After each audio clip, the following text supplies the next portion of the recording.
आप सब लोगों का स्वागत है साथियों मेरे YouTube चैनल ज्ञान गंगा पर। आप सब लोग कैसे हैं साथियों? उम्मीद है आप लोगों की तैयारी बहुत बढ़िया चल रही होगी। और जैसे कि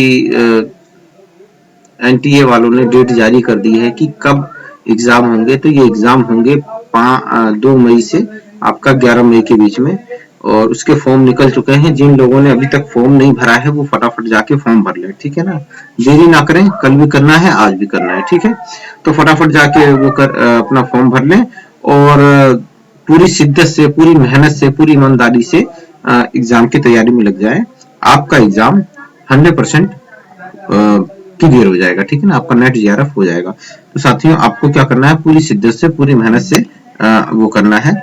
और दोस्तों दूसरा एक आप लोग मेरे चैनल को ज्यादा से ज्यादा लाइक कीजिए, ज्यादा से ज्यादा शेयर कीजिए, ताकि मैं और अच्छे बढ़िया वीडियो बना सकूं।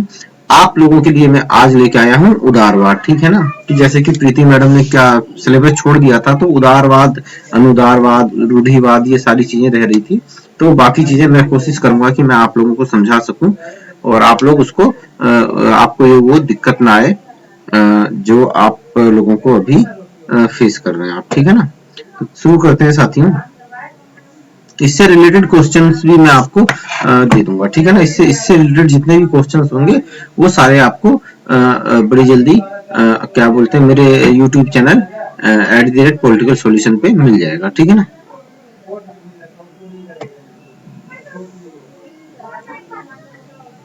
कई बार 500 का भी होता है और कई बार 10,000 का भी होता है।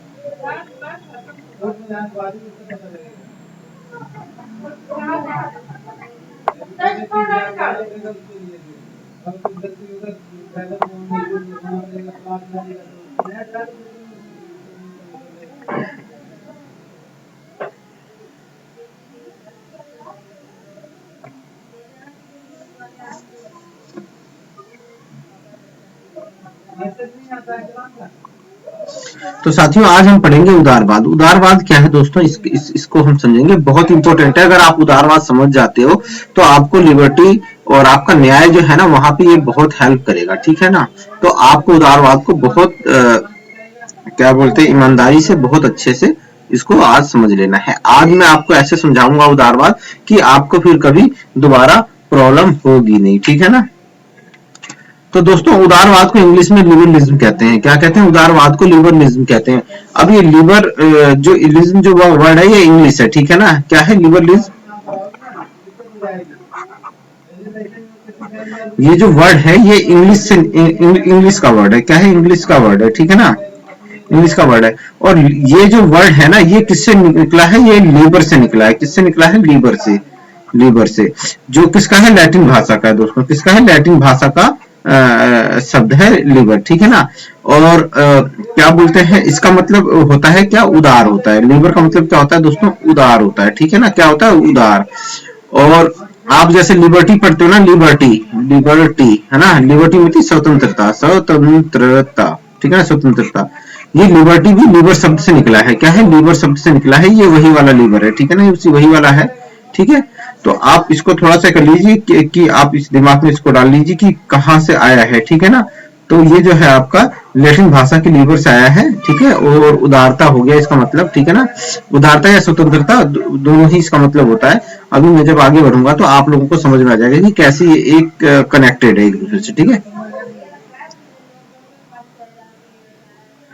तो दोस्तों उदारवाद को इंग्लिश में लिबरलिज्म कहते हैं। उदारवाद जो विचारधारा है उसका जो प्रारंभ है ना वो यूरोप में हुआ था। जब यूरोप में क्या हुआ था मध्यकालीन समय में, जैसे आपने मेरा लेक्चर मैकियावेली का देखा होगा, तो क्या हुआ कि उस समय क्या हो रहा था कि भाई उस समय पुनर्जागरण का दौर था, धर्म सुधार हो रहा था कि भाई उससे इस क्या बोलते हैं इस समय क्या था कि मध्यकालीन उसमें आपका यूरोप में क्या था कि भाई चर्च का प्रभाव हुआ करता था। क्या होता था? चर्च का प्रभाव हुआ करता था, धर्म राजनीति में प्रवेश करता था और उसको अपने हिसाब से चलाता था। लेकिन क्या हुआ कि जब धर्म सुधार आंदोलन चालू हुआ तो ये सारी चीजें अलग हो गई। कि मतलब मैकियावेली ने क्या किया कि धर्म को अलग कर दिया और राजनीति को अलग कर दिया, ठीक है ना। क्या मैकियावेली ने धर्म को अलग कर दिया, राजनीति को अलग कर दिया। वैज्ञानिक क्रांतियां हुई, मतलब वैज्ञानिकों ने बहुत अच्छी अच्छी नई नई चीजों का खोज किया, उससे क्या हुआ, औद्योगिक क्रांति को भी बढ़ावा मिला। तो ये सारी चीजें उस समय बहुत तेजी से हुई थी। आपका क्या बोलते हैं, मध्यकाल के आखिरी टाइम में, ठीक है ना, मध्यकालीन जो टाइम है उसके आखिरी समय में ये चीजें बहुत तेजी से हुई, ठीक है। तो उसके बाद क्या हुआ कि ये भी कह सकते हैं कि 17वीं शताब्दी में जब सामंती व्यवस्था, ठीक है ना, क्या सामंती व्यवस्था जब दम तोड़ रही थी। देखो औद्योगिक से पहले सामंती व्यवस्था थी, जो सामंत हुआ करते थे वही क्या बोलते हैं पूरे सिस्टम को लगभग वही चलाते थे, ठीक है ना। लेकिन क्या हुआ कि जब सामंती व्यवस्था दम तोड़ने लगी तो क्या एक उदारवादी सॉरी जब सामंती व्यवस्था दम तोड़ने लगी तो एक नई राजनीतिक व्यवस्था आ गई जो क्या थी कि उदारवाद थी। क्या थी वो, उदारवाद थी, ठीक है ना। और वो क्या व्यक्ति की स्वतंत्रता पे बल देती थी, क्या देती थी, व्यक्ति की स्वतंत्रता पे बल देती थी। सामंती व्यवस्था में क्या होता कि सामंत जो थे वो कुछ लोगों से अपने यहाँ खेतों में मजदूरी करवाया करते थे, काम धंधा करवाया करते थे, ठीक है ना, किसानी करवाया करते थे, ठीक है। और उनके ऊपर अत्याचार किया करते थे, उन्हें किसी प्रकार की स्वतंत्रता नहीं थी। लेकिन जब क्या हुआ कि जब नई नई औद्योगिक क्रांति हुई, नए नए आविष्कार हुए, ठीक है, नई नई मशीनें आने लगी, छापे खाने का आविष्कार हो गया, बहुत सारी ऐसी चीजें हुई, तो क्या हुआ कि वहां पे रोजगार पनपा। क्या पनपा, वहां पे रोजगार पनपा। तो लोगों ने खेतों में उनमें मेहनत ना करने की जगह वहां पे वो शहरों में चले गए, उन औद्योगिक जो कारखाने थे, कल कारखाने थे, उनमें मेहनत करने लगे। तो इससे क्या हुआ कि दोस्तों की वो जो सामंती व्यवस्था है ना वो धीरे धीरे खत्म होने लगी। क्या होगी, खत्म होने लगी। क्यों, क्योंकि सामंतों के यहाँ पे आप अगर नौकरी करने करने के पीछे काफी क्या बोलते हैं कोई स्वतंत्रता नहीं थी, ढंग से पैसे नहीं मिला करते थे, उनके ऊपर सामंत जो थे कई अत्याचार भी किया करते थे।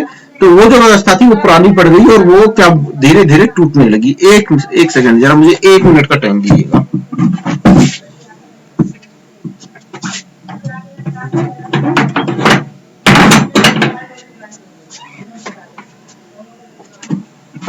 यहाँ बैकग्राउंड साउंड ना बहुत आता है, बैकग्राउंड साउंड जो होता है ना तो फिर पढ़ाने में मजा नहीं आता, ठीक है ना।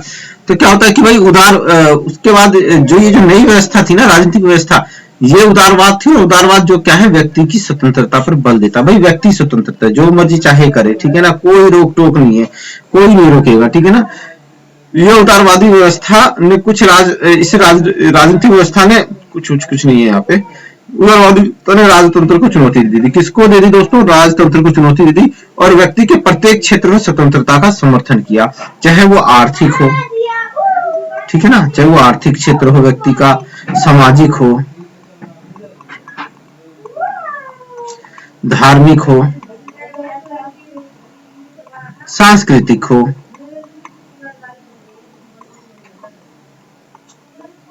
ठीक है, आर्थिक हो, सामाजिक हो, सांस्कृतिक हो, राजनीतिक हो, ठीक है ना, राजनीतिक, ठीक है ना, कोई सा भी क्षेत्र हो। ये क्या कहता है, उदारवाद कहता है कि भाई व्यक्ति स्वतंत्र है, बिल्कुल स्वतंत्र है। आर्थिक जो जी करेगा वो कमाएगा, ठीक है ना, जो मर्जी जी करेगा वो कमाएगा। सामाजिक व्यवस्था, समाज में सब बराबर है, कोई ऊंची नीच नहीं है। धार्मिक, किसी भी धर्म को मान सकता है, अंतकरण की स्वतंत्रता है। सांस्कृतिक, वो अपनी संस्कृति को जो मर्जी चाहे बढ़ावा दे सकता है, ठीक है ना, कोई फर्क नहीं पड़ता, किसी की संस्कृति ऊंची नीची नहीं है, सब बराबर है। राजनीतिक कार्यों में वो भाग ले सकता है, ठीक है ना। तो ये सारी चीजें हैं। अब उदारी व्यवस्था जो मूल रूप से पूंजीवादी व्यवस्था को बढ़ावा देती है दोस्तों, ये बात अच्छे से याद रखना कि उदारवादी जो व्यवस्था है ना, ये पूंजीवादी व्यवस्था को बढ़ावा देती है और नकारात्मक स्वतंत्रता का समर्थन करती है। किसके करती है दोस्तों, नकारात्मक स्वतंत्रता। नकारात्मक स्वतंत्रता का तात्पर्य यह है कि भाई जो राज्य को क्या करना चाहिए, व्यक्ति को स्वतंत्र छोड़ देना चाहिए, उसके कार्य में कम से कम हस्तक्षेप करना चाहिए, ठीक है ना। सिर्फ ऐसे राज्य का, नकारात्मक स्वतंत्रता में राज्य का कार्य सिर्फ इतना रहता है कि वो बाहरी आक्रमण और आंतरिक व्यवस्था और कानून का पालन करवाएगी, बस। इसके अलावा बाकी सब अपने आप समाज अपने आप चलेगा, अपने आप अनुबंध करेगा, अपने आप नियम डिसाइड वगैरह सब कुछ अपने आप ही चलेगा उसके अंदर, ठीक है ना। तो मतलब राज्य हस्तक्षेप नहीं करेगा। और पूंजीवादी व्यवस्था होती है क्या, जिसके अंदर क्या बोलते हैं, पूंजीपति होते हैं, है ना, पूंजीपति होते हैं और उनके ऊपर राज्य का कोई नियंत्रण नहीं होता है। वो चाहे जैसे मर्जी नियम कानून बना के सिस्टम को चलाते हैं।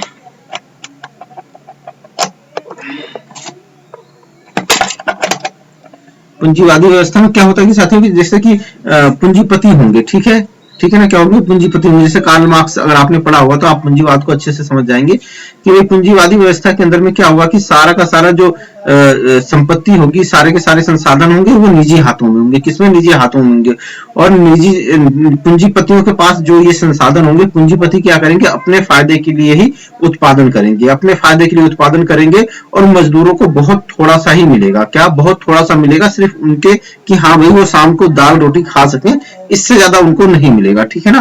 तो यही पूंजीवादी व्यवस्था है। पूंजीवादी व्यवस्था में क्या होता है कि दो वर्ग बनते जाते हैं, एक तो पूंजीपति वर्ग, एक आपका शोषित वर्ग, ठीक है ना। शोषित वर्ग की दशा काफी बेकार होती चली जाती है और पूंजीपति वाले जो हैं उनकी दशा बहुत अच्छी ऊपर होती चली जाती है, ठीक है ना। तो अगर आपने कार्ल मार्क्स पढ़ा होगा तो आपको पूंजीवादी व्यवस्था में कोई दिक्कत आएगी नहीं, ठीक है। चलो दोस्तों, हम उदारवाद को कंप्लीट करते हैं। उदारवाद की विशेषताएं क्या क्या है?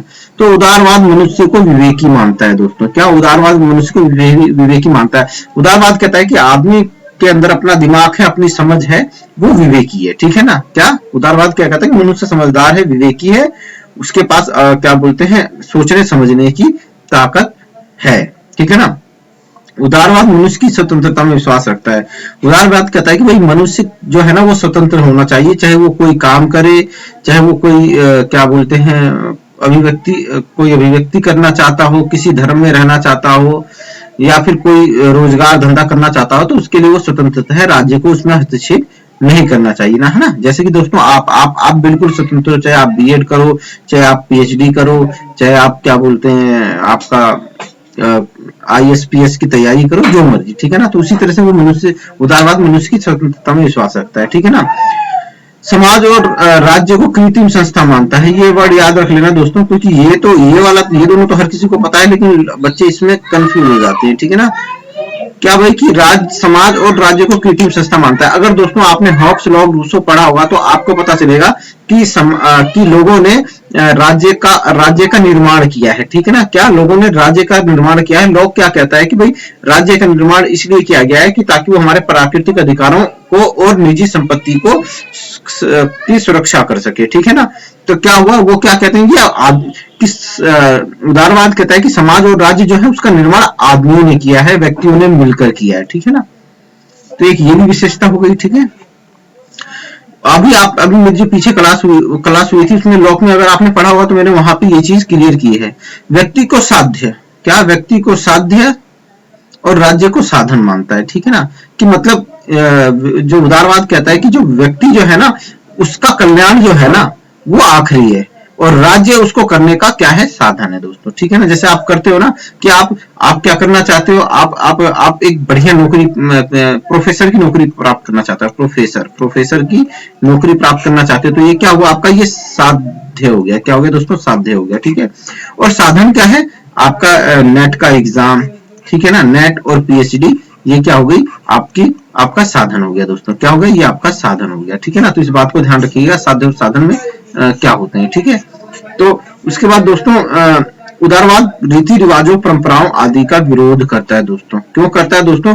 कि जब क्या बोलते हैं यहाँ पे मनुष्य क्या है, विवेकी प्राणी है, ठीक है ना। विवेकी प्राणी है, क्या है, विवेकी प्राणी है, समझदार है। जो आदमी विवेकी होगा वो पुराने रीति रिवाजों पर विश्वास नहीं करेगा, उनका विरोध करेगा। वो अगर आप उससे कहोगे कि भाई फलाने क्या बोलते हैं पीपल के पेड़ में दूध देने से एग्जाम पास हो जाते हैं, ठीक है। या क्या बोलते हैं आप क्या बोलते हैं माता के दरबार में, ठीक है ना, दरबार में आप क्या बोलते हैं कलाबा बांध दोगे ना तो पास हो जाओगे। क्या बांध दोगे तो पास हो जाओगे। तो जो विवेकी आदमी होगा ना वो कहेगा अरे नहीं ऐसे कैसे हो सकता है कि मतलब साल भर पढ़ाई मत करो और कलावा मान दो तो क्या पास हो जाता है क्या कोई, वो इस चीज का विरोध करेगा, ठीक है। तो क्योंकि हेलो,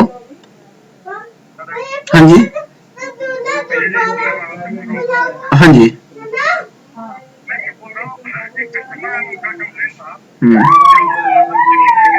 मैं अभी आपको ना थोड़ी देर में फोन करता हूँ, मैं अभी क्लास ले रहा हूँ, ठीक है ना। तो वो क्या करेगा, अरे भाई ये कैसी बात है, वो क्या करेगा, उसको चेक करेगा, उसकी जांच करेगा, उसकी पड़ताल करेगा। क्यों? क्योंकि वो विवेकी है, अपने दिमाग का यूज करेगा। तो जो विवेकी आदमी होगा वो रीति रिवाजों परंपराओं का विरोध करेगा। और जो जिसके अंदर विवेक नहीं होगा ना, जिसके अंदर समझदारी होगी नहीं, वो तो आपकी बातों का विश्वास कर लेगा, कहेगा हाँ जी बिल्कुल सही कह रहा है, और एक लोटा दूध और कलावा लेके पहुंच जाएगा पीपल के पेड़ के नीचे। ठीक है ना? तो आप लोग ये गलती बिल्कुल मत करना, पढ़ना मन लगा कि ये कलावा और ये पेड़ की जड़ में दूध देने से कोई लाभ नहीं होता है। ठीक है? वो दूध किसी गरीब को पिला देना, उसकी दुआ लग जाएगी। कानून की प्रधानता पे बल देते हैं। ठीक है ना? अब जो ये उदारवादी होंगे ना, ये क्या कहते हैं कि भाई कानून की प्रधानता पे बल देंगे। क्यों? क्योंकि दोस्तों की जैसे आप ये देख रहे हो मध्यकालीन के, इन्होंने क्या किया, निरंकुश राजतंत्र का विरोध किया। राजतंत्र में क्या होता है कि दोस्तों कानून नाम की कोई चीज नहीं होती है, राजा का ही आदेश कानून होता है। ठीक है ना?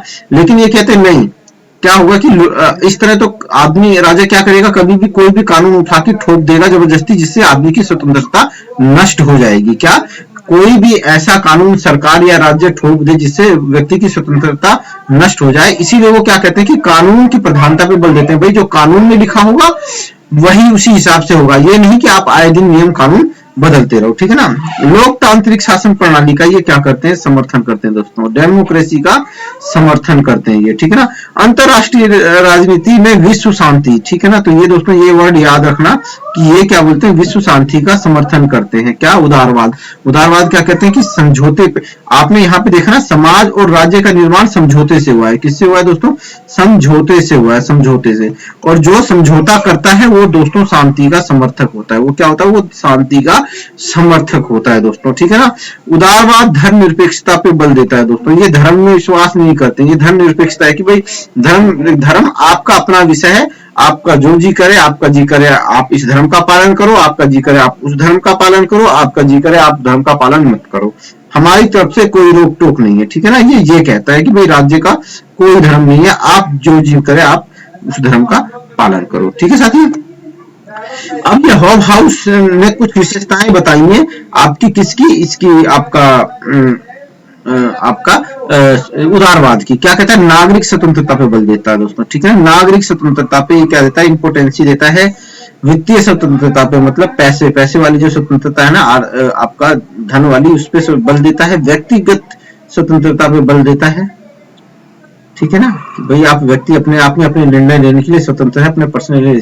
सामाजिक स्वतंत्रता पर बल देता है दोस्तों। समाज में देखो सारी जगह सब लोग स्वतंत्र हैं, कोई वो नहीं, किसी के ऊपर कोई बंधन नहीं है, किसी के ऊपर कोई रोक टोक नहीं है। आर्थिक स्वतंत्रता दोस्तों, कोई भी कोई व्यवसाय कर सकता है, कहीं भी पैसा कमा सकता है, तनख्वाह प्राप्त कर सकता है, दुकान खोल सकता है, वगैरह वगैरह। ठीक है? जातीय स्वतंत्रता, मतलब जाति के आधार पे किसी के ऊपर कोई बंधन नहीं है, सब स्वतंत्रता है। ठीक है ना?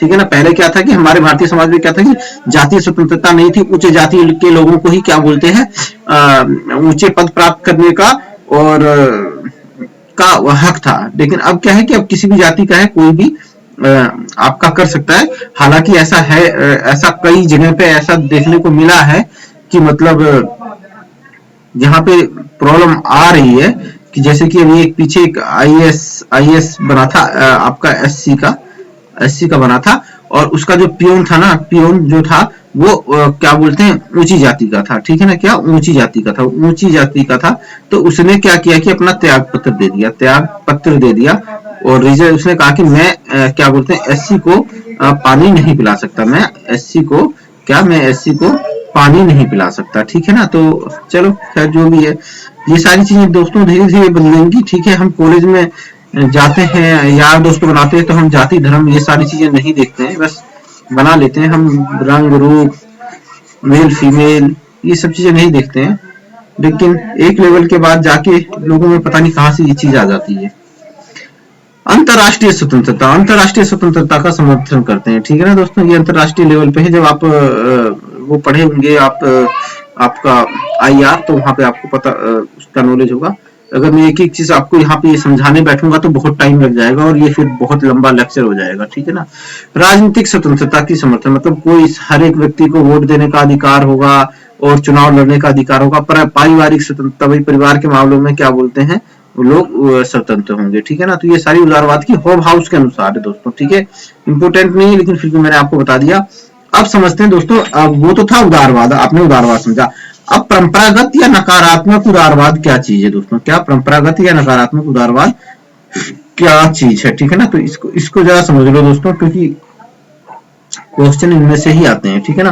परंपरागत या नकारात्मक उदारवाद उदारवाद का आरंभिक रूप है या प्रारंभिक रूप है दोस्तों, ठीक है ना। क्या ये परंपरागत या नकारात्मक उदारवाद उदारवाद का प्रारंभिक रूप है। परंपरागत उदारवाद के लक्षण हॉब्स के विचारों में देखे जा सकते हैं, ठीक है ना, परंतु नकारात्मक उदारवाद की स्पष्ट अभिव्यक्ति लॉक की रचनाओं में होती है, ठीक है ना। क्या लॉक की, जॉन लॉक है, ठीक है ना। जॉन लॉक को परंपरागत उदारवाद का जनक कहा जाता है, पिता भी कहा जाता है और आत्मा भी कहा जाता है दोस्तों, ठीक है ना। अब हॉब्स था, हॉब्स ने क्या किया था कि भाई राज्य और समाज को क्या बताया था कि ये क्या है कि एक समझौते के तहत इनका लोगों ने निर्माण किया है अपनी सुविधा के लिए, ठीक है, और अब क्या बोलते हैं अराजक स्थिति से बाहर आने के लिए, ठीक है। क्या, क्योंकि प्राकृतिक अवस्था में हॉब्स के अनुसार क्या था कि लड़ाई था, झगड़ा था, कलेश था, तेरी मेरी का था, एक दूसरे की संपत्ति पे हमला किया जाता था, जीवन सुरक्षित नहीं था।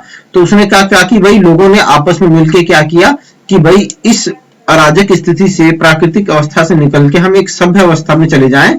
तो उसने क्या किया था कि भाई एक राज्य का लोगों ने मिलकर एक राज्य का निर्माण किया, ठीक है। तो आप राज्य का निर्माण किस लिए हुआ, व्यक्तियों की सुरक्षा के लिए हुआ। तो इस विचार से क्या बोलते हैं कि ये थोड़ा सा एक आपका परंपरागत उदारवाद के लक्षण आपको जरूर देखने को मिलेंगे हॉब्स में, लेकिन लॉक को ही क्या बोलते हैं उदारवाद का जनक, उदारवाद का पिता और उदारवाद की आत्मा कहा जाता है मेरे साथियों, ठीक है। अब इसके समर्थन कौन है, एडम स्मिथ है, हर्बर्ट स्पेंसर है, रिकार्डो है, लॉक है, ठीक है ना। तो ये सारी चीजें आपने ये सारा पढ़ रखा है, रिकार्डो भी पढ़ा है, हर्बर्ट स्पेंसर भी पढ़ा है, मैडम ने आपको पढ़ाया है, और एडम स्मिथ भी आपको मैडम ने पढ़ाया है, ठीक है ना। अगर फिर भी अगर कोई दिक्कत आए तो आप मेरे को बता दीजिएगा, मैं आपको बताऊंगा। लॉक का एज इट इज बता देंगे, ठीक है ना। क्या है कि लॉक ने क्या किया था कि दोस्तों छोटे में बता देता हूँ कि लॉक जो था मानव को विवेकी समझदार मानता था, ठीक है। और लोग क्या कहता है कि लोग कहता है कि भाई प्राकृतिक अवस्था में ऐसी संस्था का अभाव था जो कानून का क्या करे की व्याख्या कर सके, ठीक है। और नंबर 2 हमारे प्राकृतिक अधिकार, स्वतंत्रता, समानता और आपका क्या बोलते हैं संपत्ति की स्वतंत्रता और आपका स्वतंत्रता जीवन और संपत्ति की रक्षा कर सके, ठीक है ना। स्वतंत्रता जीवन और संपत्ति की रक्षा कर सके, ऐसी संस्था का अभाव था। तो उसके लिए उसने क्या किया कि भाई एक क्या बोलते हैं सरकार का और आपका राज्य का उसने समझौते के तहत उसका निर्माण कर दिया, ठीक है ना। और वो बहुत सारी चीजें क्या बोलते हैं स्वतंत्रता के बारे में बोलता है कि मानव विवेकी है, उसको स्वतंत्र छोड़ देना चाहिए, उसके आर्थिक निर्णयों में हस्तक्षेप नहीं करना चाहिए। तो ये सारी चीजें एज इट इज लॉक का आप यहाँ पे उठा के उसको रख लीजिएगा, ठीक है। या आपको याद ही हो गया होगा, मुझे जहां तक कोई उम्मीद है कि आपको पता होगा, ठीक है ना। तो लॉक के सारे विचार यहाँ पे आ जाएंगे, एडम स्मिथ, हर्बर्ट स्पेंसर, है ना, आपका ये सारा यहाँ पे आ जाएगा, ठीक है ना। तो उसके बाद पढ़ते हैं उदारवाद की विशेषताएं। क्या, खुली प्रतियोगिता का समर्थन। ये कहते हैं कि भाई एक ना मतलब कि हर किसी को सब कुछ करने का अधिकार है, ठीक है। क्या, हर किसी को सब कुछ करने का अधिकार है और जो जीतेगा वो आगे जाएगा, ठीक है ना। कि जैसे एक सपोज करो कि एक हमने एक दौड़ आयोजित कर दी, ठीक है। अब दौड़ में सबको भागने का हक है, चाहे वो लंगड़ा हो, चाहे वो लंबा हो, तगड़ा हो, जो भी जैसे भी हो, सब आप दौड़ सकते हैं। खुली प्रतियोगिता है, जो आगे जाएगा वही जीतेगा, ठीक है। योग्यता का समर्थन करते हैं, ये क्या कहते हैं योग्यता का समर्थन करते हैं कि मतलब जो योग्य होगा वही आगे निकलेगा, जो नहीं होगा वो क्या बोलते हैं पीछे रह जाएगा, फिर और कोशिश करेगा, फिर योग्य हो जाएगा तो आगे निकल जाएगा, नहीं तो पीछे रह जाएगा, ठीक है ना। आर्थिक क्षेत्र में अहस्तक्षेप नीति, मतलब राज्य जो लेन देन बाजार व्यवस्था है, ठीक है ना, उसमें हस्तक्षेप नहीं करेगा। बाजार व्यवस्था जो है ना, व्यवस्था में हस्तक्षेप नहीं करेगा, ठीक है ना। तो बाजार में राज्य क्या करेगा, जो राज्य के बाजार के जो नियम कायदे कानून है उसमें हस्तक्षेप नहीं करेगा। जैसे कि आप मांग और पूर्ति हो गया, ठीक है ना, सैलरी वगैरह, इन सब चीजों में राज्य हस्तक्षेप नहीं करेगा। वो बाजार अपने आप वो करेगा, अपने आप ऑपरेट कर लेगा, ठीक है ना। व्यक्ति के विकास में आस्था, ठीक है ना। अब ये व्यक्ति के विकास में इनकी आस्था है कि भाई व्यक्ति को आगे बढ़ाना है, ठीक है ना। और व्यक्ति को आगे बढ़ाने के लिए क्या करना होगा कि उसको पूरी तरह स्वतंत्र करना पड़ेगा, स्वतंत्र, उसके ऊपर कोई दबाव नहीं है, जो मर्जी करे वो, ठीक है। प्राकृतिक अधिकारों में आस्था, तो जैसे क्या बोलते हैं आपका जीवन, स्वतंत्रता, संपत्ति, ठीक है ना। जीवन, स्वतंत्रता और संपत्ति। ये जो है ये 3 प्राकृतिक अधिकार हैं, ये लॉक ने दिए हैं दोस्तों। किसने दिया है? ये लॉक ने दिए हैं। तो इसकी क्या बोलते हैं, इन प्राकृतिक अधिकारों में इनकी आस्था है और ये कहते हैं कि राज्य का काम क्या है? इनकी सुरक्षा है। क्या है राज्य का काम? क्या है राज्य का काम क्या है? सुरक्षा है, इनकी सुरक्षा करना, ठीक है ना, इनकी सुरक्षा करे, ठीक है। प्राकृतिक नकारात्मक समानता का समर्थन करते हैं दोस्तों, नकारात्मक स्वतंत्रता का समानता का समर्थन करते हैं। आपने मैडम की क्लास में अगर पढ़ा होगा तो आपको पता चलेगा कि नकारात्मक समानता क्या है। नकारात्मक स्वतंत्रता मानती है, कहती है कि भाई कोई भी सब लोग बराबर हैं, ठीक है ना, कोई ऊंच नीच नहीं है। और राज्य क्या होगा कि भाई किसी को आरक्षण, ये आरक्षण नहीं देगा, ठीक है ना, किसी को आरक्षण नहीं देगा। कोई कल्याणकारी कार्य या इस तरह का किसी को गरीब को सुविधा देना, आवास देना, इस तरह के काम नहीं होंगे, ठीक है। मतलब सब नकारात्मक समानता होगी कि सब बराबर है भाई, सब बराबर है। किसी के पास पैसा नहीं है तो कोई गरीब है, कोई पिछड़ा हुआ है तो ये उसकी अपनी प्रॉब्लम है, अपनी समस्या है। राज्य ने तो सबको बराबर अवसर दिए हैं, सब बराबर है, ठीक है। नकारात्मक स्वतंत्रता पे बल देता है दोस्तों। नकारात्मक स्वतंत्रता जो वो भी यही कहती है कि भाई क्या बोलते हैं कि सब हर कोई स्वतंत्र है, ठीक है, हर कोई स्वतंत्र है। राज्य किसी के कार्य में कोई दखलबाजी नहीं करेगा। आप जो मर्जी, आपको पूरी स्वतंत्रता है, आप जो मर्जी कार्य करो, ठीक है। जो कोई कार्य करने का मतलब ये नहीं कि किसी को जाके छुरा घोंप दो, जान से मार दो, नहीं, वो वाली स्वतंत्रता नहीं है ये। इसका मतलब ये कि भाई आप आगे बढ़ने के लिए, ठीक है ना, अपना विकास करने के लिए स्वतंत्र हो, ठीक है ना, क्या अपना विकास करने के लिए स्वतंत्र हो। तो ऐसी स्वतंत्रता की बात करता है, ठीक है ना। जैसे अभी क्या होता है कि हमारे हिंदुस्तान में क्या होता है कि जो पिछड़े वर्ग के लोग हैं, ठीक है ना, उनको राज्य क्या करता है कि आरक्षण दे देता है 5 या 10% का, कुछ स्कॉलरशिप निकाल देता है। तो नकारात्मक स्वतंत्रता में वो चीज नहीं होगी। वो कहेंगे कि भाई आप स्वतंत्र हो, जाओ, आप जिसमें से जो ज्यादा नंबर लेके आएगा उन लोगों को सिलेक्ट कर लिया जाएगा, जो पीछे रह जाएंगे उनसे वो रह जाएंगे, ठीक है ना। चाहे वो शेड्यूल कास्ट के हो, चाहे वो आपके क्या बोलते हैं इकोनॉमिक वीक सेक्शन से हो, अदर बैकवर्ड क्लास से हो, किसी से भी, उनको उसको कोई मतलब नहीं नकारात्मक स्वतंत्रता को, ठीक है ना। व्यक्ति साध्य है, राज्य साधन है, ठीक है ना। क्या आता है कि भाई राज्य एक साधन है और इसका लक्ष्य क्या है? इसका लक्ष्य व्यक्ति है दोस्तों, ठीक है ना। तो ये परंपरागत उदारवाद, बाजारवादी व्यवस्था का समर्थन करते हैं ये, ठीक है ना, मैं भूल गया था, बाजारवादी व्यवस्था का समर्थन करते हैं।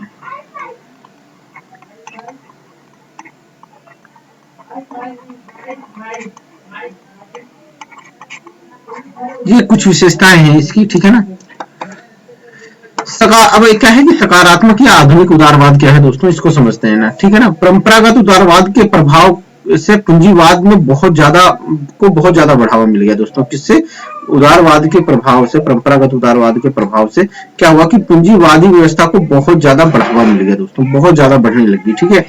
कार्ल मार्क्स जैसे विद्वानों ने परंपरागत उदारवाद की कटु आलोचना की थी। किसने? कार्ल मार्क्स ने। बिल्कुल दोस्तों, ये सबसे बड़ा आलोचक था परंपरागत उदारवाद का, ठीक है।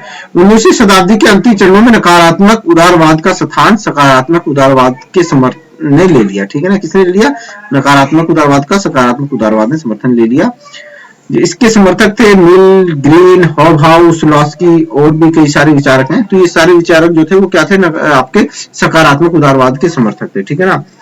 परंपरागत उदारवाद के परिणाम स्वरूप पूंजीवाद और मनुष्य की स्वतंत्रता का बहुत अधिक बढ़ावा मिला। तो सबसे ज्यादा बढ़ावा अगर किसी को मिला तो था पूंजीवाद और मनुष्य की स्वतंत्रता, ठीक है ना। मनुष्य को बहुत ज्यादा स्वतंत्र छोड़ दिया गया है इस व्यवस्था के चलते, ठीक है।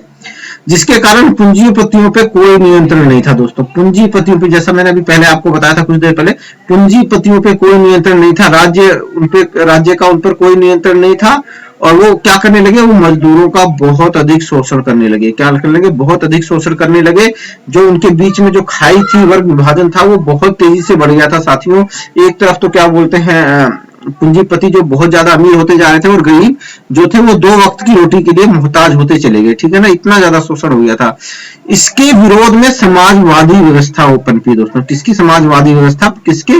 पूंजीवादी व्यवस्था के उसमें विरोध में पूंजीवादी व्यवस्था पकड़ी थी, ने जोर पकड़ा, ठीक है ना। और समाजवादी व्यवस्था की क्या बोलते हैं आपका कौन लेके आया?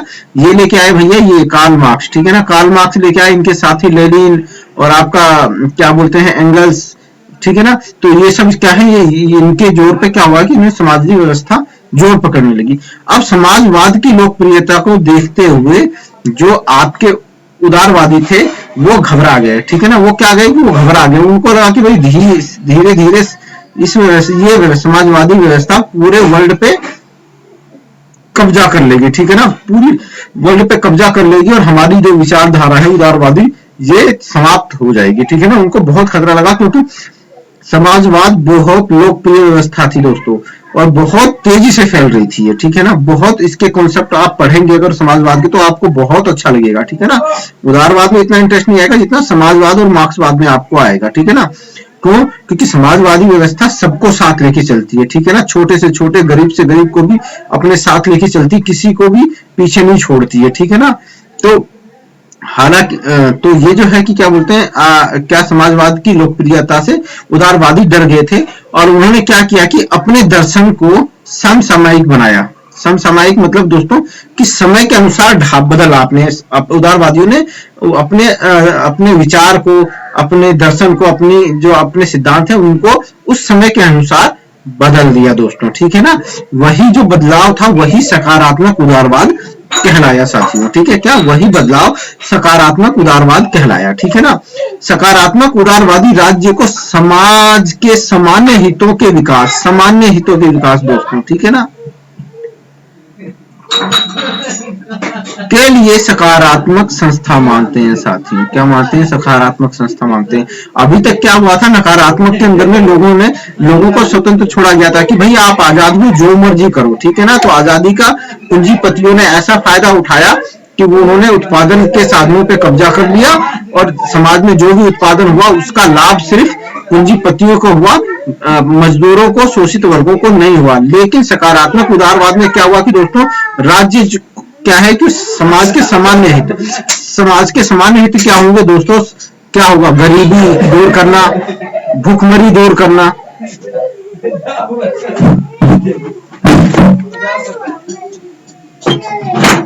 अरे भैया ऊपर खेल लो, मैं थोड़ा बच्चों को पढ़ा रहा, क्लास ले रहा हूँ, तो आवाज आ रही है।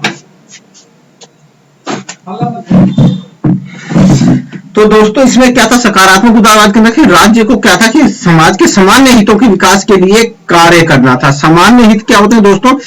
एक समाज का सामान्य हित क्या होगा?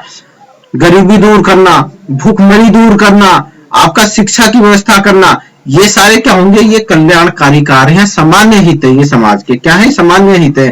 परंपरागत उदारवाद के अंदर राज्य का कार्य क्या था? सिर्फ बाहरी आक्रमण से और आपका आंतरिक व्यवस्था को बना के रखना, ये था राज्य का कार्य। अब सकारात्मक उदारवाद में राज्य का कार्य क्या हो गया कि भाई क्या करना है? गरीबी को दूर करना है, बीमारी को दूर करना है, स्वास्थ्य देखभाल है, आपका शिक्षा की व्यवस्था है, ठीक है ना। ये सारे जो कार्य पिछड़े वर्गों को आगे लेके आना है, उनको साथ लेके चलना है, तो ये सारे क्या होंगे कि ये राज्य के समाज के सामान्य हित हो गए, ठीक है ना।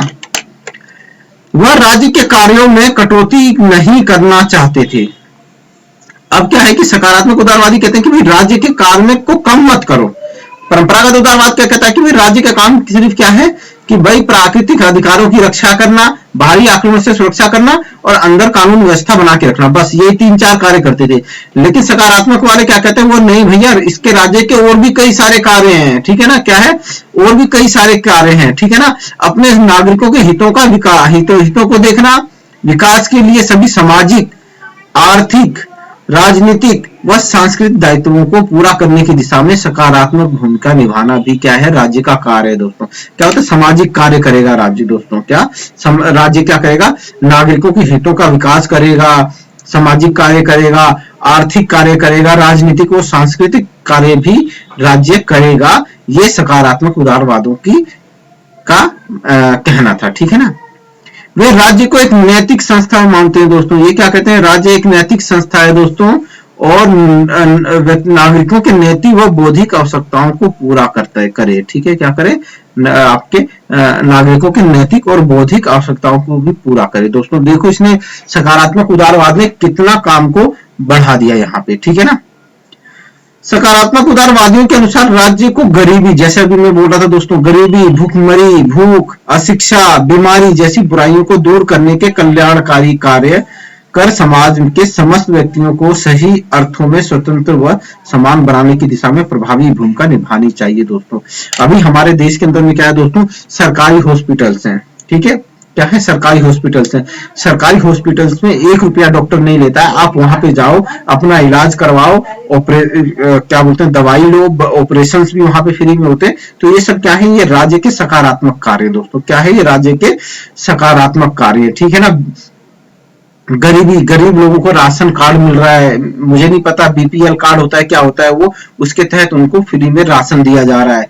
तो ये क्या है, ये राज्य का कल्याणकारी कार्य है। भूखे हैं जो लोग, जिनके पास वो नहीं है, जो लोग बेरोजगार हैं उनको बेरोजगारी भत्ता तक दिया जाता है, विधवाओं को विधवा पेंशन दी जाती है, वृद्ध लोगों को वृद्ध पेंशन दी जाती है। तो ये क्या है, राज्य के कल्याणकारी कार्य हैं। अगर इन विचारों को ऐसे ही मरने खपने के लिए हमने छोड़ दिया कि भाई हमारा काम नहीं है, ये भूख गरीबी बीमारी हमारा काम नहीं है, तो कहां से इतने प्राइवेट हॉस्पिटल्स की कहां से फीस देंगे, वो तो मर जाएंगे बेचारे बिना इलाज के। तो ये सब सकारात्मक उदारवादियों ने अपने पुराने उदारवादी विचार के अंदर में संशोधन किया, ये सारी चीजें जोड़ी, कल्याणकारी कार्य जोड़े, और क्या, सकारात्मक उदारवाद का कॉन्सेप्ट रख दिया, ठीक है ना।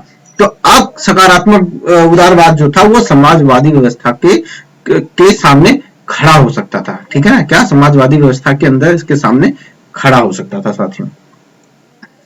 सकारात्मक उदारवाद राज्य को व्यक्ति का सहायक और पूरक मानता है दोस्तों, बिल्कुल सही। सकारात्मक उदारवाद क्या कहता है कि भाई राज्य जो है क्या है, व्यक्ति का सहायक है और व्यक्ति का पूरक है, ठीक है ना।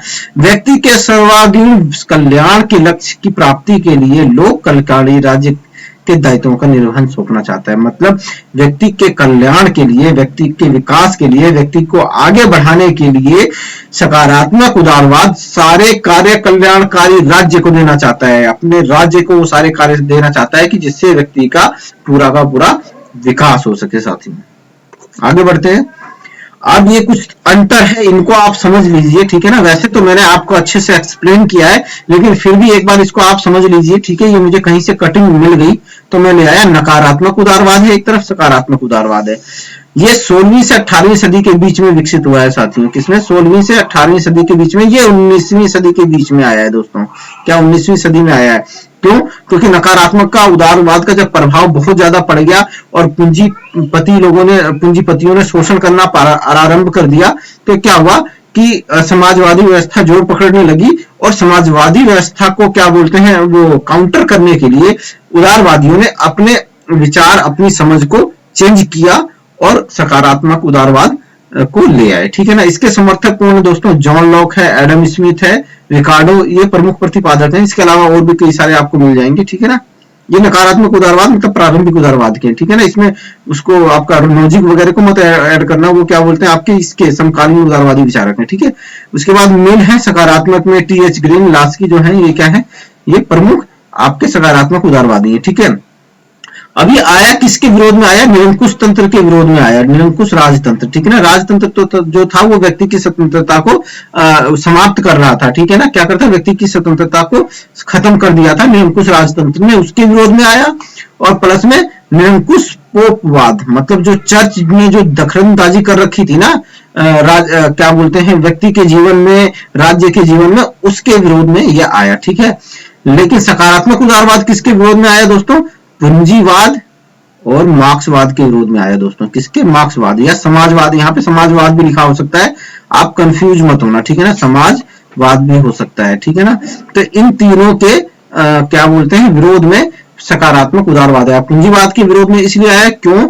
क्योंकि भाई पूंजीवादी व्यवस्था के अंदर में एक बहुत बड़ा वर्ग हाशिए पे चला गया, वो पिछड़ गया, उसका बहुत ज्यादा शोषण होने लग गया, और उसको ठीक करना था, उनको भी आगे लेके आना था, उनको भी कुछ क्या बोलते हैं, सुविधाएं देनी थी। और मार्क्सवाद जो था वो बहुत तेजी से आगे बढ़ रहा था। मार्क्सवाद और समाजवाद, अगर उदारवादियों ने अपने सोचने में के उसमें नजरिए में परिवर्तन नहीं किया होता, तो आप मानिए कि विश्व के ज्यादातर देशों में, आज मैक्सिमम देशों में समाजवादी सरकारें होती, ठीक है ना। राज्य को एक आवश्यक बुराई मानते हैं दोस्तों। ये क्या कहते हैं? राज्य क्या है? एक आवश्यक बुराई है, मतलब एक बुराई है। क्यों? क्योंकि राज्य क्या करता है? व्यक्तियों की स्वतंत्रता पे रोक लगा देता है दोस्तों। क्या करता है? राज्य व्यक्तियों की स्वतंत्रता पे रोक लगाता है। जाहिर सी बात है दोस्तों, जिसके पास ताकत होगी, जिसके पास पावर होगी, वो क्या करेगा कि दूसरों की स्वतंत्रता को कम करेगा ही करेगा, ठीक है ना। ठीक है ना दोस्तों। आप इतने सारे बच्चों में आप में से किसी एक को अगर मॉनिटर बना दूं क्लास का, तो आप क्या करोगे, दूसरे बच्चों की स्वतंत्रता खा जाओगे। अरे कोई नहीं बोलेगा, मैं विजय सर से बोल दूंगा, सारे काम करके लेके आएंगे, चेकबुक अपनी नोटबुक दिखाओ, नहीं तो मैं विजय सर से बोल दूंगी। तो क्या होगा कि आप उसकी स्वतंत्रता को नष्ट कर दोगे, ठीक है ना। तो लेकिन एक मॉनिटर तो जरूरी है ना, वरना क्लास को वो कौन करेगा, कंट्रोल कौन करेगा। तो उसी तरह राज्य आवश्यक तो है, लेकिन क्या है, बुराई भी है। ये क्या है, बुराई है। क्यों? क्योंकि ये स्वतंत्रता का हनन करती है दोस्तों, ठीक है।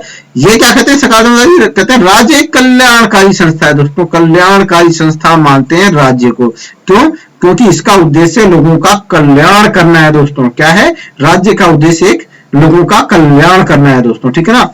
अहस्तक्षेपवादी राज्य में विश्वास करते हैं, मतलब राज्य को व्यक्ति के मामलों में, समाज के मामलों में, बाजार व्यवस्था में कम से कम हस्तक्षेप करना चाहिए या हस्तक्षेप नहीं करना चाहिए। क्या कि व्यक्ति के मामलों में, बाजार के मामलों में, आर्थिक मामलों में, सांस्कृतिक सामाजिक कोई भी मामला हो, उसमें राज्य को हस्तक्षेप नहीं करना चाहिए। राज्य के सिर्फ 3 ही काम है, जीवन स्वतंत्रता, संपत्ति की रक्षा करना, बाहरी आक्रमण से सुरक्षा करना और आंतरिक व्यवस्था बनाए रखना, ठीक है ना। लेकिन सकारात्मक उदारवादी जो है वो लोक कल्याणकारी राज्य में विश्वास करते हैं। साथियों, लोक कल्याणकारी राज्य में विश्वास करते हैं, अर्थात कि भाई राज्य को वो सारे कार्य करने चाहिए जिससे लोगों का कल्याण हो सके, ठीक है ना। प्राकृतिक अधिकारों में विश्वास करते हैं दोस्तों। ये क्या कहते हैं, प्राकृतिक अधिकार, जीवन स्वतंत्रता, संपत्ति को महत्व देते हैं नकारात्मक उदारवादी। ये क्या कहते हैं, व्यक्ति के अधिकार समाज द्वारा दिए गए हैं और राज्य ने इनको मान्यता दी है। साथियों, ये विचार जो है ये लास्की का है, ये पूरा का पूरा कॉन्सेप्ट जो है ना, ये लास्की का है दोस्तों। किसका है, लास्की का है, लास्की का है। वो सकारात्मक उदारवाद का समर्थक है दोस्तों, याद रखना। तो व्यक्ति के अधिकार समाज द्वारा प्रदत्त व राज्य द्वारा मान्यता प्राप्त है, मतलब समाज ने उसको उन अधिकारों को दिया है और राज्य ने उनको क्या दिया है, मान्यता दिया है। लेकिन ये क्या कहते हैं, ये अधिकार तो प्राकृतिक है। ये क्या कहते हैं भाई, समाज ने दिया है अधिकार और राज्य ने क्या दिया है, उस पर मोहर लगाई है, उसे मान्यता दी है। असीम स्वतंत्रता का समर्थन करते हैं, मतलब भाई पूर्ण स्वतंत्रता, मतलब आप व्यक्ति पे कोई भी पाबंदी नहीं है, ठीक है ना। असीम स्वतंत्रता प्रदान है उसको, जो मर्जी चाहे करे, खाए पिए, भूखा सोए, जो मर्जी करे, ठीक है ना। आत्महत्या भी कर ले तो भी कोई मतलब नहीं है राज्य को। व्यक्ति की स्वतंत्रता पर सामाजिक व राजकीय हितों के संदर्भ में प्रतिबंध है दोस्तों। ये क्या कहता है, ये कुछ प्रतिबंध लगाता है। क्यों लगाता है, कि ताकि समाज और राज्य के जो हित हैं उनमें उनके फायदे के लिए, उनके हित के लिए ही कुछ प्रतिबंध लगा देता है दोस्तों, ठीक है। जैसे कि क्या बोलते हैं, कोई नकारात्मक उदारवाद के अंदर कोई पानी की टंकी पे चढ़ के और कूद जाए नीचे, जान दे दे, आत्महत्या कर ले, वो नहीं रोकेंगे, ठीक है। लेकिन सकारात्मक उदारवाद कहेंगे नहीं भैया नहीं, तुम कैसे अपनी जान दे सकते हो, आत्महत्या करना क्या बोलते हैं, गुनाह है, अपराध है। वो उसको पकड़ लेंगे, उसको सजा भी दे देंगे, उसको जेल में भी भेज देंगे, ठीक है ना। क्यों? क्योंकि आज वो आत्महत्या कर रहा है, कल को कोई दूसरा करेगा, तीसरा करेगा, तो इससे क्या होगा, एक परंपरा सी चल पड़ेगी। तो वो इन सब चीजों को बहुत ज्यादा महत्व देते हैं। या फिर आप यूं कहें कि भाई कोई किसी नकारात्मक उदारवाद के अंदर किसी पूंजीपति ने किसी गांव में कारखाना लगाया, कारखाना में ज्यादातर लोग गांव के ज्यादातर लोग हैं बेरोजगार। अब उनको वो कहेगा कि भाई 100 रुपए में काम करना है तो आ जाओ। अब मरता ना क्या करता, वो जाके उस कारखाने में 100 रुपए में काम करेगा बेचारा, 12-12 घंटे काम करेगा। सकारात्मक उदारवाद के अंदर में क्या होगा दोस्तों, कि उस पूंजीपति ने किसी जगह पे कारखाना लगाया, गांव में कारखाना लगाया, वहां पे भी बेरोजगारी है, बहुत बेरोजगारी है, लोग 100 रुपए में काम करने के लिए तैयार हैं। लेकिन सकारात्मक उदारवाद में राज्य का जो कल्याणकारी कार्य है ना, वो कहेगा नहीं भैया, आप 250 से नीचे तो दिहाड़ी दे ही नहीं सकते हो, 250 रुपए तो मिनिमम है, ये तो आपको देना है और 8 घंटे से ज्यादा काम नहीं लोगे, ठीक है।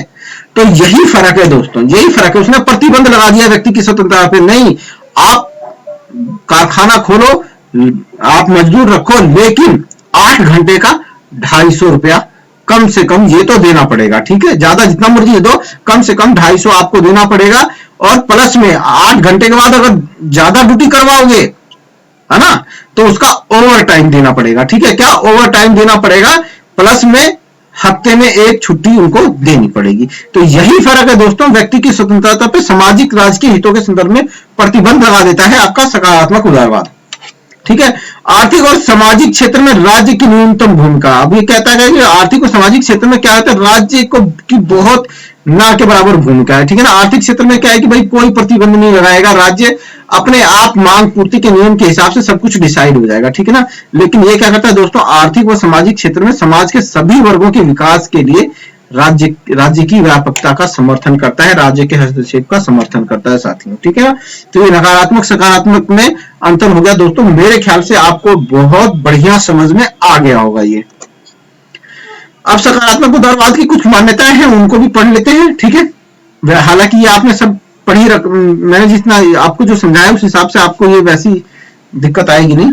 राज्य का स्वरूप एक आवश्यक बुराई, यह पुलिस राज्य का नहीं है दोस्तों। क्या है, पुलिस राज्य का नहीं। पुलिस क्या करती है कि भाई शासन व्यवस्था बना के रखती है, ठीक है, बस, और इससे ज्यादा कुछ नहीं करती है, ठीक है ना। आप घर के अंदर क्या कर रहे हो, आप क्या खा रहे हो, क्या पी रहे हो, आपके घर में खाने को है पीने को नहीं है, इससे मतलब नहीं है, ठीक है ना। तो राज्य का स्वरूप एक आवश्यक बुराई नहीं है, मतलब राज्य को ये बुराई नहीं कहते हैं और पुलिस राज्य भी नहीं कहते हैं। क्या मतलब, पुलिस राज्य भी नहीं कहते हैं, ये राज्य को क्या कहते हैं, नैतिक संस्था कहते हैं, नैतिक संस्था कहते हैं और कल्याणकारी संस्था कहते हैं राज्य को। सकारात्मक उदारवादी, व्यक्ति की स्वतंत्रता और राज्य की शक्तियां परस्पर विरोधी नहीं है, पूरक है दोस्तों। ये क्या कहते हैं, व्यक्ति की स्वतंत्रता और राज्य की शक्तियां क्या है, ये विरोधी नहीं है, एक दूसरे के पूरक है। व्यक्ति के अधिकार प्राकृतिक नहीं है दोस्तों, ये प्राकृतिक नहीं मानते हैं। ये क्या कहते हैं, ये राज्य के द्वारा प्रदत्त, समाज के द्वारा प्रदत्त व राज्य के द्वारा मान्यता दी गई है इनको, ठीक है ना। तो क्या ये राज्य के द्वारा मान्यता दी गई है और राज्य के द्वारा इनको सुरक्षा दी गई है, ठीक है ना साथियों। राज्य का दायित्व तो समाज के सभी वर्गों का स्वर्णीय विकास, सभी वर्गों को, मतलब जैसे कोई पिछड़ा वर्ग है, कोई स्त्रियां हैं, विधवा है, बुजुर्ग है, सबको साथ लेके चलेगा ये, ठीक है ना। लोक कल्याणकारी दायित्वों को पूरा करना, ठीक है ना। राज्य द्वारा अर्थव्यवस्था पर नियंत्रण, ये अर्थव्यवस्था पर नियंत्रण करेगा दोस्तों। ये देखेगा कि भाई कहीं ऐसा तो नहीं हो रहा है कि जो राज्य के महत्व की चीजें हैं वो विषय राज्य अपने पास रख लेगा, जैसे कर लगाएगा, ठीक है ना। उस कर के बदले में आपको सुविधाएं भी देगा वो, ठीक है। रेल यातायात, जहाज रानी वगैरह वगैरह, ये सारी ये अर्थव्यवस्था का नियंत्रण करेगा। देखेगा कि अर्थव्यवस्था के नीचे तो नहीं जा रही है, ठीक है ना, सही से विकास हो रहा है कि नहीं हो रहा है, ये सारे काम अर्थव्यवस्था के तहत वो राज्य क्या करेगा, अर्थव्यवस्था पर नियंत्रण करेगा। सामाजिक और आर्थिक परिवर्तन लाने के लिए राज्य में सैद्धांतिक विधियों और लोकतंत्रीय तरीकों का प्रयोग किया जाएगा। अब अगर समाज में क्या बोलते हैं, राज्य में क्या है, सामाजिक और आर्थिक परिवर्तन लाना है तो उसके लिए संवैधानिक विधियों का समर्थन करेगा और लोकतांत्रिक तरीकों का प्रयोग करेगा, मतलब लोकतांत्रिक तरीके से, ठीक है ना।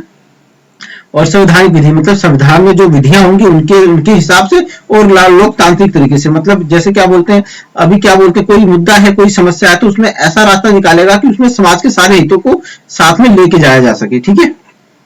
राज्य की शक्तियां सीमित और जन संप्रभुता पर आधारित कानून के शासन में विश्वास करेगा, मतलब जो कानून होगा वो जन संप्रभुता पर आधारित होगा, मतलब जनता पे आधारित होगा, ठीक है ना। जनता का वो होगा, ठीक है। तो ये सारी चीजें हैं, ठीक है दोस्तों। आई थिंक कि आप लोगों को ये बहुत अच्छे से समझ में आ गया होगा। इसके बाद जो अगला बचा कुचा इसका लेके आ जाऊंगा, ठीक है ना। तो उदारवाद, यहाँ पे हमने क्या क्या कंप्लीट किया वो मैं आपको एक बार कर लेते हैं।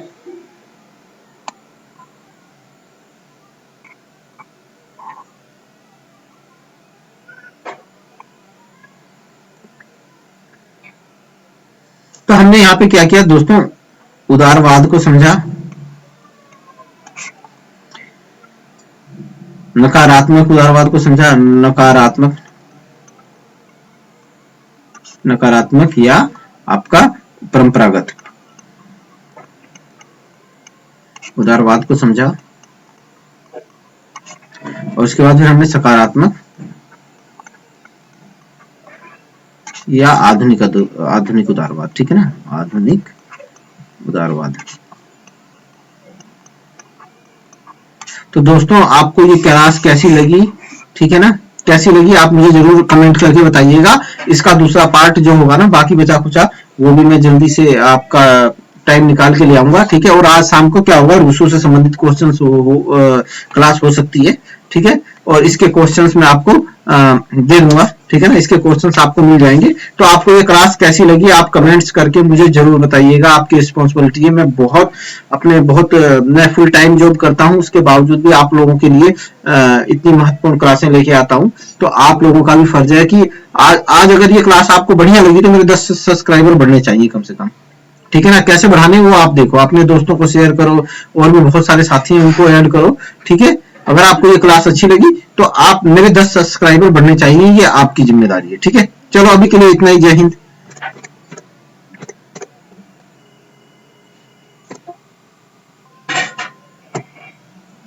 और हाँ, मेरे क्या बोलते हैं यूट्यूब चैनल, क्या बोलते हैं आपका टेलीग्राम चैनल पॉलिटिकल सॉल्यूशन पे ऐड हो जाना। ठीक है ना, पॉलिटिकल सॉल्यूशन पे। ठीक है, चलो जय हिंद।